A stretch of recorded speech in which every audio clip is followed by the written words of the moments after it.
everyone, I'm going to read the prologue of this book, A Pinch of Magic by Michelle Harrison. It's probably best for some of our Key Stage 2 children.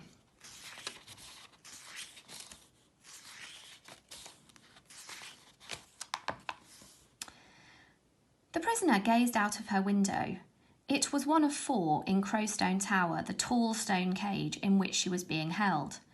Here, if she kept her eyes up, she could pretend that the prison walls far below did not exist, and that she was looking upon the world from a castle, or perhaps a mountain. But today she was done with make-believe, pretending she was in a dream, pretending someone was going to save her.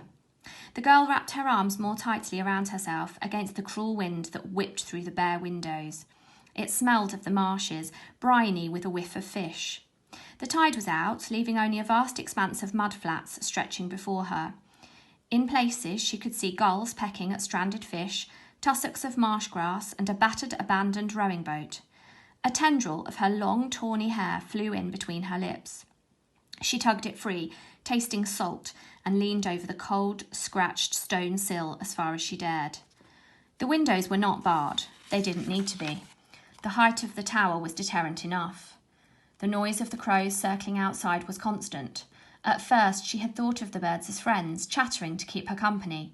Sometimes one would land on the sill, pecking, watching, unblinking. The caws began to sound less friendly, accusing, mocking. "Marsh witch," the crows seemed to croak in the voices of the villagers. "Came in off the marshes, she did, killing 3 of her own." She had never meant to hurt anyone.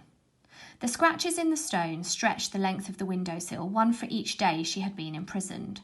Once she had known how many there were, but she no longer counted. She walked a lap of the circular tower room, tracing her fingers over the stone. There were more scratches in the wall surface, some shaped into angry words, others deep gouges where she had thrown things, chipping away, but never breaking free. A pale red moon had appeared in the sky yesterday, which had set all the warders' tongues wagging.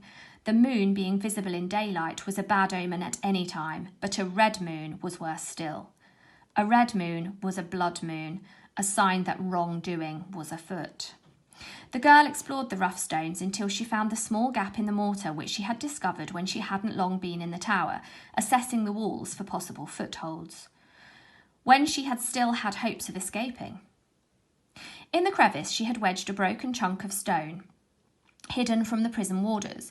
It was too small to be used as a weapon, but the warders would no doubt confiscate it, if they knew about it.